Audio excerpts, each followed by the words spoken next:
بسم اللہ الرحمن الرحیم۔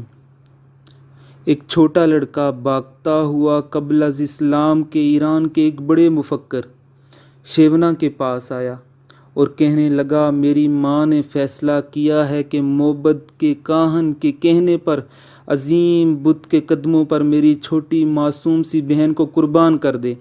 آپ مہربانی کر کے اس کی جان بچا دیں۔ شیونا لڑکے کے ساتھ فوراً موبد میں پہنچا اور کیا دیکھتا ہے کہ عورت نے بچی کے ہاتھ پاؤں رسیوں سے جکڑ لیے ہیں اور چھری ہاتھوں میں پکڑے آنکھیں بند کر کے کچھ پڑھ رہی ہے۔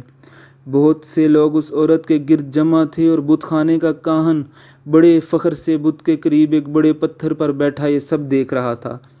شیونا جب عورت کے قریب پہنچا تو دیکھا کہ اسے اپنی بیٹی سے بے پناہ محبت ہے اور وہ بار بار اس کو گلے لگا کر والہانہ چوم رہی ہے، مگر اس کے باوجود موبد قدے کے بت اور کاہن کی خوشنودی کے لیے اس کی قربانی بھی دینا چاہتی ہے۔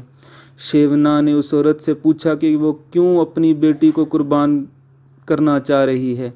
عورت نے جواب دیا، کاہن نے مجھے ہدایت کی ہے کہ میں موبد کے بت کی خوشنودی کے لیے اپنی عزیز ترین ہستی کو قربان کر دوں تاکہ میری زندگی کی مشکلات ہمیشہ کے لیے ختم ہو جائیں۔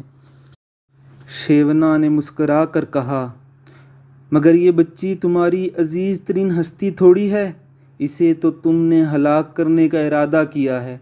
تمہیں جو ہستی سب سے زیادہ عزیز ہے وہ تو پتھر پہ بیٹھا یہ کاہن ہے کہ جس کے کہنے پر تم ایک پھول سی معصوم بچی کی جان لینے پر تل گئی ہو۔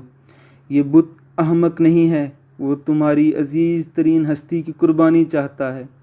تم نے اگر کاہن کے بجائے غلطی سے اپنی بیٹی قربان کر دی تو یہ نہ ہو کہ وہ بت تم سے مزید خفا ہو جائے اور تمہاری زندگی کو جہنم بنا دے۔ عورت نے تھوڑی دیر سوچنے کے بعد بچی کے ہاتھ پاؤں کھول دیے اور چھری ہاتھ میں لے کر کاہن کی طرف دوڑی، مگر وہ پہلے ہی وہاں سے جا چکا تھا۔ کہتے ہیں کہ اس دن کے بعد سے وہ کاہن اس علاقے میں پھر کبھی نظر نہ آیا۔